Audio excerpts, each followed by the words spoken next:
Okay, let's say good morning, good evening to everybody, depending on what time zone you are dialing in from today. Thanks for joining us here at the TechNode Harvest the Future, Big Opportunities for Plant-Based Foods webinar discussion. My name is John Friedman. I'll be your moderator for this panel. I'm the Asia Director of AgFunder, a agri-food tech venture capital fund out of Silicon Valley, which has recently expanded its business in Asia with a hub in Singapore. We also run the Grow Accelerator, which is the agri-food tech accelerator for impact based out of Singapore. And we can talk more about, I guess, each of my panel members' interactions in this various space. But without further ado, let me make some brief introductions to the other gentlemen joining me here today. So I'm not sure what the layout is on your screen, but the very handsome gentleman with the slick back silver hair and glasses is Kelvin, the Director of Business Development across ASEAN at Green Monday Group. For those of you who may not be familiar with Green Monday, you've probably been living under a rock for the last few years, but it's a multifaceted social venture slash retail distribution slash R&D powerhouse focused on all things plant-based, with the mission to take on the world's most pressing crises of climate change, food insecurity, and public health. Kelvin is based here in Singapore. He has over 20 years of regional experience across a variety of sectors, including FMCG, food supply chain, and others, and has held various executive positions in companies including SATS, Food Distribution, Yum Brands, and the Marine Stewardship Council. Kelvin, thank you very much for joining us. Thank you, John. And waking up early morning and still looking extraordinarily fresh as a daisy, Mr. Nick Cooney. Thank you very much for joining us. Nick is the founder and the managing partner at Leva VC, a global venture firm focused on early stage alternative protein companies, including plant-based and cultivated meats, egg and dairy. Prior to founding Leva VC, Nick was the co-founder and former managing trustee of New Crop Capital Trust, as well as co-founder and former board chair of the Good Food Institute, which, as many of you would know, is the world's largest NGO working to grow the alternative protein and sort of plant-based space. So hopefully I haven't butchered your introductions, gents. Feel free to make any corrections if required. But otherwise, thank you very much for joining us on the panel. Was there anything that you did want to add, which I may have missed out, either of you? Oh, that was great. Thanks, John. Great to be here. Yeah, thanks again for joining us. And thank you, of course, to TechNode for pulling this all together. Obviously, a lot to talk about in potentially a limited amount of time. I think the plant-based space is one which is clearly receiving a lot of attention, especially this year. It was already getting pretty hot in 2019, but from an investment perspective and general sort of activity in the ecosystem, 2020 has just sort of blown things away. Just to, I guess, set the scene and provide a bit of context, the global plant-based food market is projected to reach $85 billion by 2030, according to projections by UBS. We have global food brands looking for healthier, more sustainable solutions to stay ahead of the competition. And obviously, we have consumers demanding new, innovative products, as well as investors looking for fresh new markets and opportunities to invest in new sectors. So it's great that we have, Nick and Kelvin sort of joining us from different ends of the spectrum to sort of share their views and opinions about the extraordinary activity that's taking place in this space. I think we can all agree that we don't need to sort of necessarily repeat the challenges or the needs, I guess, for sort of transformation, but we can all agree that there is, I guess, in this accelerating need for innovation across our food system, and whether that's been driven by sort of climate change recognition or changing of consumer tastes and preferences in recent years. I think, the COVID-19 pandemic has only helped to sort of continue to spur the explosion of interest in this space in particular. And of course, now we have consumers, again, seeking healthier, more affordable options, as a result of sort of increased awareness of some of these challenges that face us both today and will increasingly do over the next several years. So perhaps to kick things off, a question which is typically on everyone's lips is sort of, how has the COVID-19 pandemic sort of affected you personally and your businesses, as clearly both of you are seeking to expand regionally and globally? Who would like to kick us off? I'll start, John. Thank you, Kelvin. I'll let Nick warm up a little bit since it's so early in the morning for him. So yeah, I mean, 2020, boy, did it go by very quickly. COVID-19 actually was, it's kind of like a strange situation for us for Green Monday, because we've gone regional throughout 2019. As we go into 2020, we start expanding into more countries. Especially, you can see us focusing primarily on China, ASEAN, as well, and parts of North Asia as well. We've seen a mixed bag of results. Actually, the food service sector has been very badly affected by COVID-19, as you can imagine. But what's also interesting for us was that we could see some restaurants doing particularly well, especially those which had a stronger delivery portion of their business, where the product, the dishes that they serve was suitable for deliveries. And also, we also realized that a lot of people were looking for more of an experience when they're dining. So when you order something delivery, you don't want to just tuck into it straight away. You really want to have different textures. You want to have a story.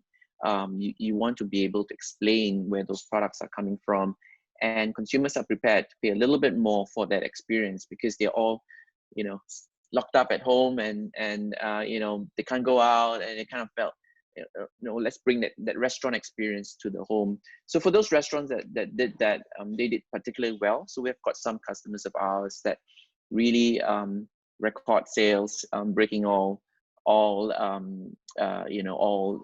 past history sales. And for the retail side of the business, we also saw phenomenal growth. And just for Green Monday itself, quarter on quarter, we saw a 40% increase in sales. And this is primarily attributable to the fact that our products have been in the retail shelves in 2019. So we had a 1-year runway to be able to get consumers to get used to it, to understand where to shop. And because what's interesting about Singapore, or Asia for that matter, as versus to other parts of the world where you are, Nick, is that we don't actually have a guide as to how to shop if you are a plant-based or a flexitarian, right? If you are looking for plant-based products or alternative protein products in a supermarket, there is no guidebook there. It's located all over the supermarket, and even online, and you have to search. If you type plant-based, you may not necessarily get the entire listing. So there's a learning curve, I would say, for consumers in the supermarket who are shopping, and we're trying very hard to get the message out that there are products out there across different food categories, and you can construct your meal if you know what other products are. So we're spending a lot of time during the pandemic teaching people how to cook at home, sharing recipes online, getting people to experiment and substituting meat, primarily beef, chicken, and pork, with plant-based options. So it's been, I would say, a mixed bag of results, but generally, the pandemic has moved more people to a more flexitarian diet, which is good news. Good stuff. I mean, maybe, obviously, Nick, I'll let you have the stage, but just sort of segueing off of some of Kelvin's topics, I think the conversation and the amount of interest, and not just from a consumer's perspective, but from an investor's perspective. And obviously, you've recently announced your China Alternative Protein Fund. So clearly, things are happening in your space, and growth has not been impacted. So over to you. Yeah, for Lever VC as a fund, thankfully COVID hasn't had a big impact. Certainly, practically, logistically, it's meant virtually no travel, at least almost no international travel since it launched, which is very different for me and some of my colleagues. But in terms of execution of finding great deals, vetting companies, and so on, other than having to spend that time over Zoom calls instead of in person in many cases, no big disruptions, thankfully. So that's good. For our portfolio companies, it's been different, I'd say, company to company. So for Lever VC, we invest both on the high-tech alternative protein side. So local companies examples being Turtle Tree Labs in Singapore, producing cultivated milk and both milk for cow's milk as well as human breast milk, and Avant Meats in Hong Kong producing cultivated seafood. So for those companies that are on that higher tech side, pretty much minimal disruptions from COVID. They're in the R&D stage. They stayed in the R&D stage. They did not have to shut down or pause operations. So for them, pretty much life has been as normal.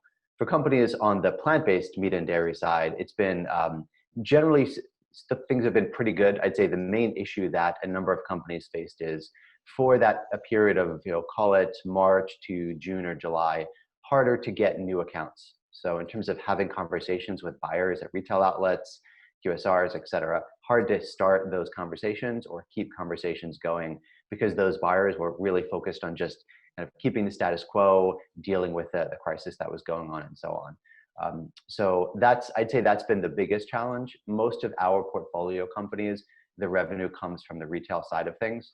So there's been kind of minimal harm from that downswing in food service sales and that we've seen, especially in the West. So thankfully, that period where it was harder to get a hold of buyers, that's passed. Things are now pretty much back to normal. And to Kelvin's point, certainly all the data suggests, and anecdotal data also suggests, that COVID is giving just yet another tailwind to consumers and increasing interest in these foods. UBS put out a really interesting private report about a week or 2 weeks ago where they surveyed several thousand consumers. Now, this was in the West, so it was Western Europe and American consumers. But what it found is that COVID had caused an increase in sales of these products and an increase in consumer interest in these products, which is not unexpected when you think about how COVID came about. So that's what we've been seeing with our portfolio companies. Let's sort of build off of that. Obviously, the consumer preferences, etc., that you've seen. You invest globally, Nick. I believe that the first fund, which Lever VC Fund 1, which congratulations, you announced the first close back in August. I think it was $23 million. Can you perhaps share a little bit about the portfolio construction across the geography, and then how does that differ, or what were the motivations perhaps that led you to establish the dedicated China vehicle? Yeah, so Lever VC is indeed a global vehicle.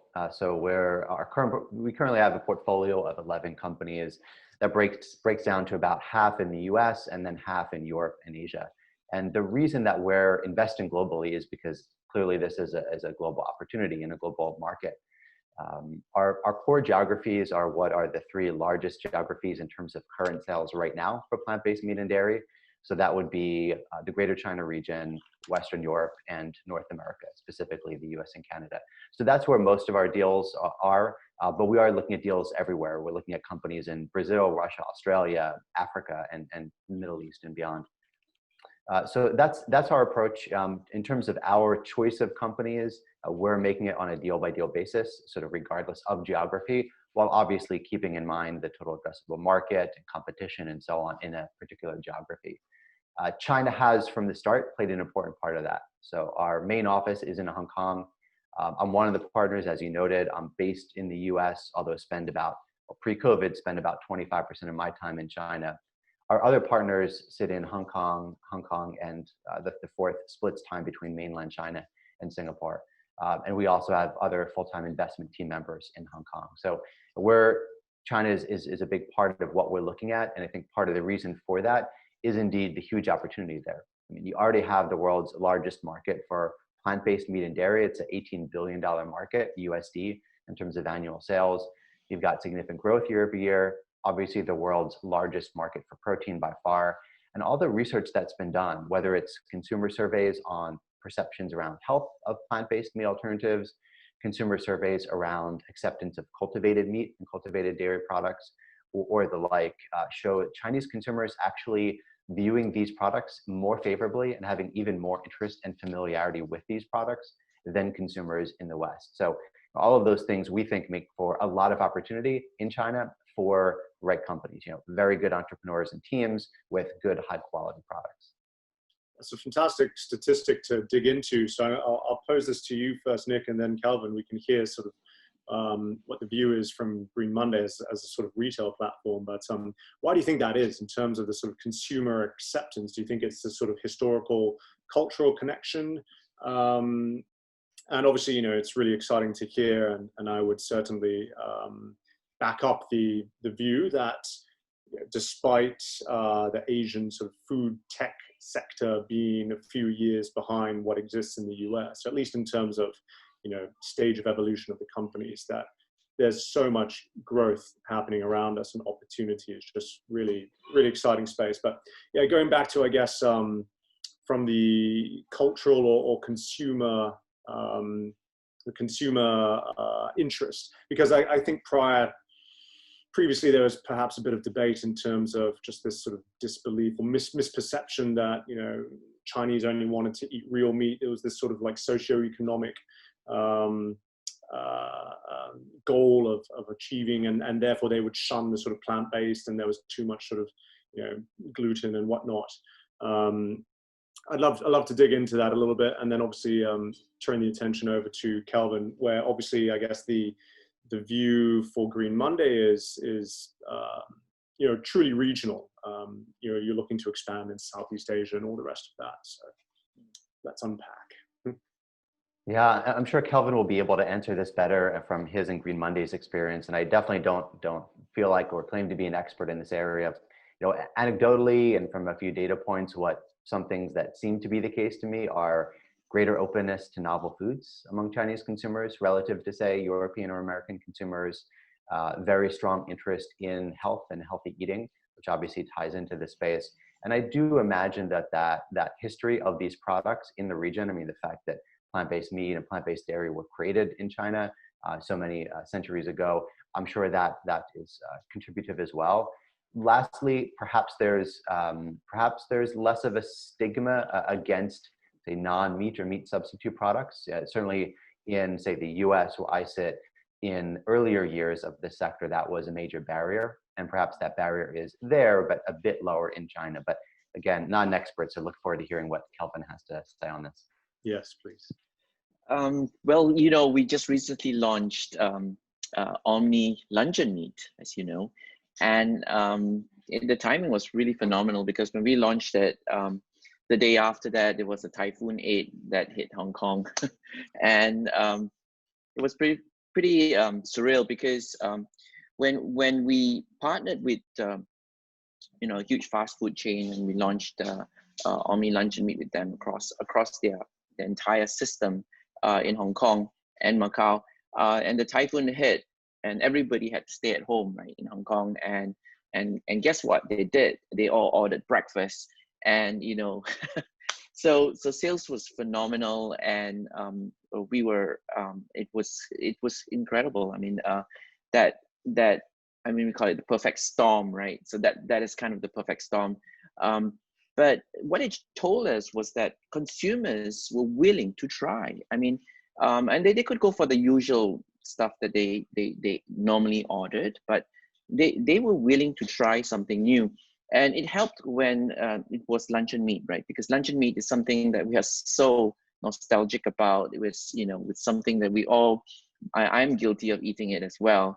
So it's convenient, and it's tasty, and so we managed to get a product that everyone resonates with. I think that's important. It's familiar, right? As opposed to perhaps a burger, because a burger is not something a Chinese person would eat on a regular basis.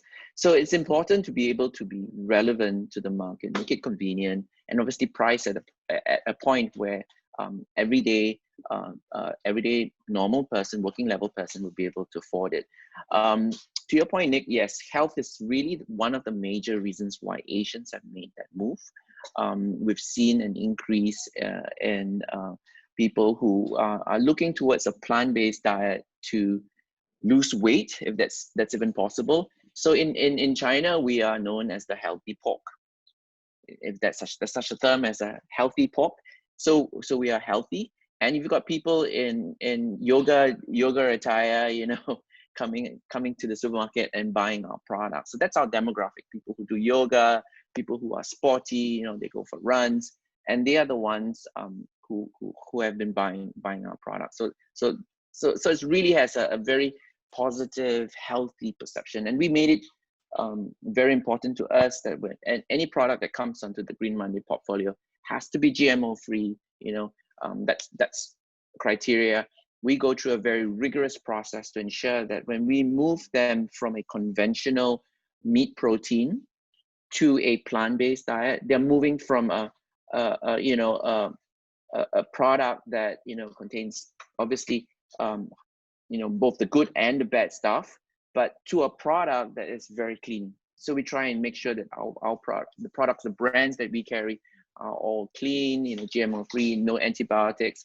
As much as possible, we try to make it halal, because if you think about it, there's a huge halal community in Asia, right? You've got Indonesia, even in China, there's a huge Muslim community there as well. So we try to move most of our products and make them halal so that it's inclusive. We try to also portion it so that the portion size, because we live in smaller homes in Asia, our fridges are smaller. So we try to also make sure that the portion sizes are suitable for a family of maybe 2 kids, you know, father and mother and 2 kids, as opposed to, you know, in the US where you have much bigger fridges, you've got much bigger supermarket aisles. You know, here in Asia, everything is shrunk down, right? So it's always important to when you are developing products for the Asian market, to be relevant, to prepare dishes that we eat on a regular basis. We eat a lot of rice, we eat a lot of noodles, and to develop products that are very relevant to the Asian palates, right? So this is something that we learned the hard way, and over time we kind of figured it out. Try to take a very positive health approach to it. Unfortunately, climate is not front and center. It's what we've discovered. It's weaved into the messaging, but it's not the main driving factor. We also do have consumers who, because if you think about it, there's also a relatively large Buddhist population in Asia, and during the 1st and the 15th of the month, they go vegetarian. You know, if you look at places like Vietnam, places like Myanmar, very large Buddhist community. And this is, again, a very good opportunity for us to serve them, as opposed to conventionally, they would go for something that is, you know, gluten, laden with gluten, and, you know, it doesn't have all the nutritional values that you have with the tech food that we have. And being able to transition them, we've seen this in Malaysia, we've seen this in Taiwan, where they move from a gluten-based diet, you know, which is all the typical vegetarian dishes, to a plant-based diet that Green Monday provides, and that switch was phenomenal. It's like suddenly they go, "Whoa, this is where have you been all these years?" You know, so it's like the aha moment, and it was really phenomenal for us to see that, make that shift, and that shift came hard and fast in some markets, definitely in Taiwan and definitely in Malaysia. So yeah, so to summarize, really, it's health, health, and health. Okay, thanks. Just in the last few minutes, I'm getting prompted that we'll have to be wrapping up shortly, but I just wanted to briefly touch upon the idea of sort of partnerships as you grow your businesses. And obviously, you know, Green Monday recently raised a eye-popping $70 million for the group to expand more broadly across the region. And obviously, Nick, you recently partnered up with Brink Accelerator to help, I guess, really build the ecosystem and catalyze this sort of alternative protein transformation in the Greater Bay Area. How would what would both of you sort of have to say about the idea of partnerships in order to move the needle forward?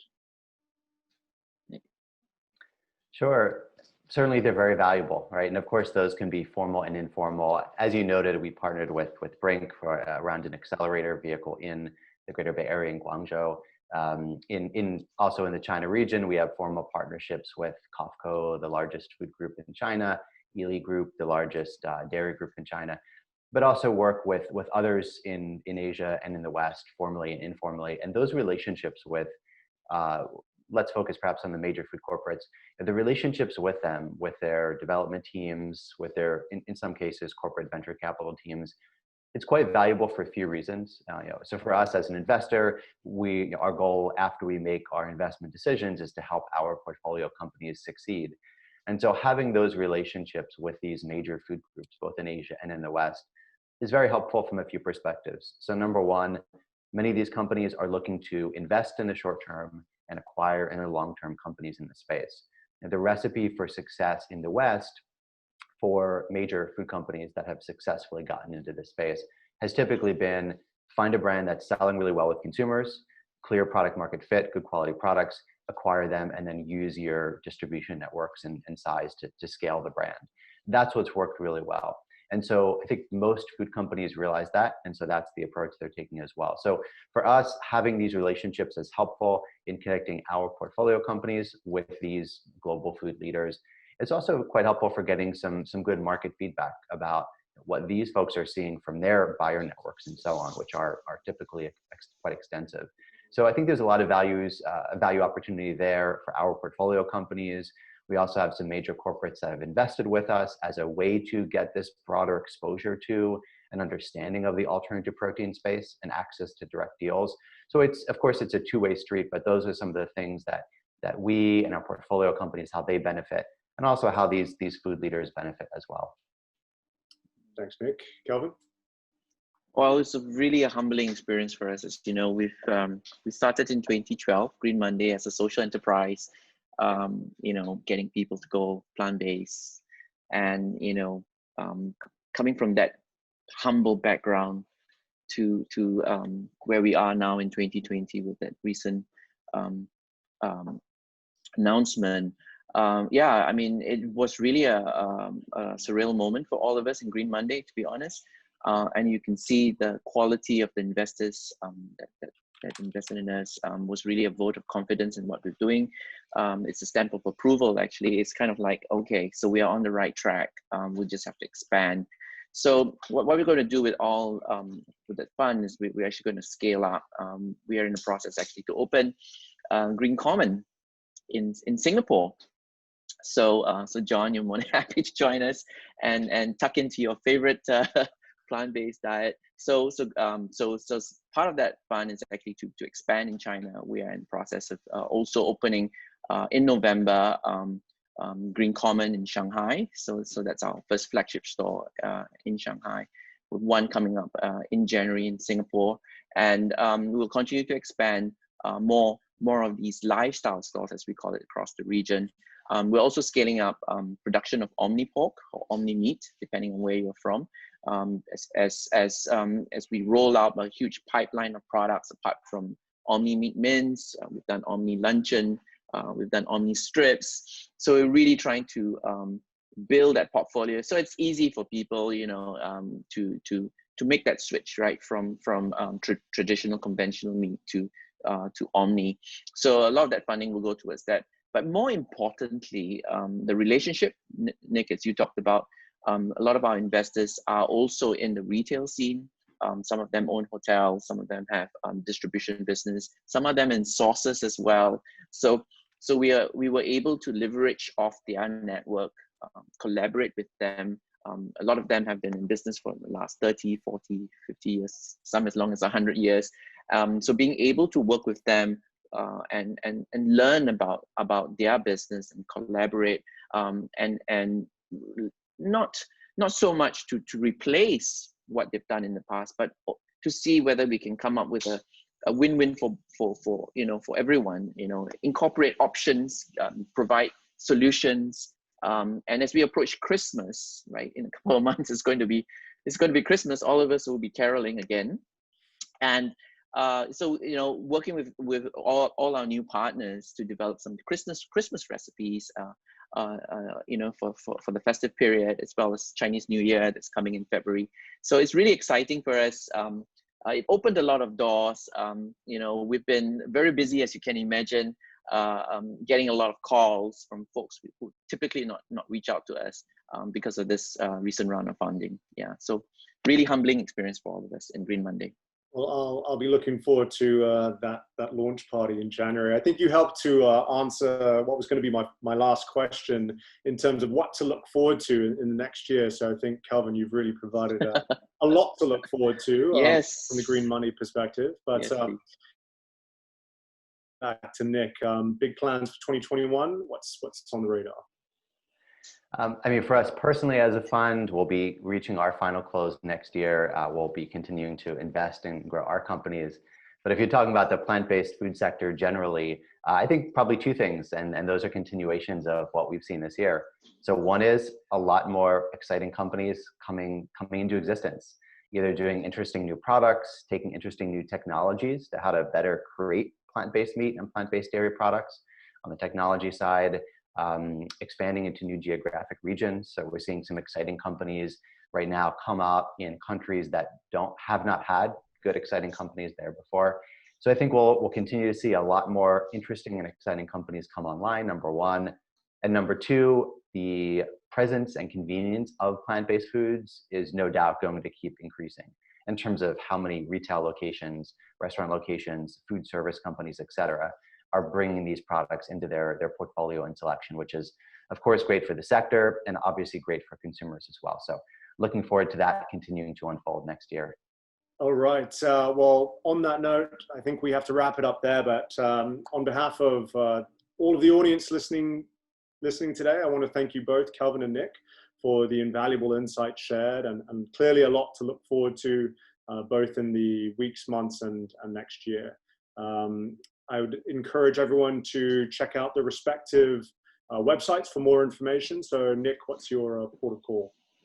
Yeah, we're online at levervc.com. So LEVERVC.com. Brilliant. And Kelvin? And we are very simple, Green Monday, one word, .org, greenmonday.org. Excellent. Thank you both again for your time. And thank you to everyone for tuning in. To learn more about this exciting space, the enormous opportunities in plant-based living and consumer foods and investment, of course. Together, we can make change happen. On that note, thanks very much and stay safe. Right. Thank you, John. Thank you. Thanks, Nick. Thanks, Kelvin. Thanks, John. And thanks, Techno Global. Thank you, Tech.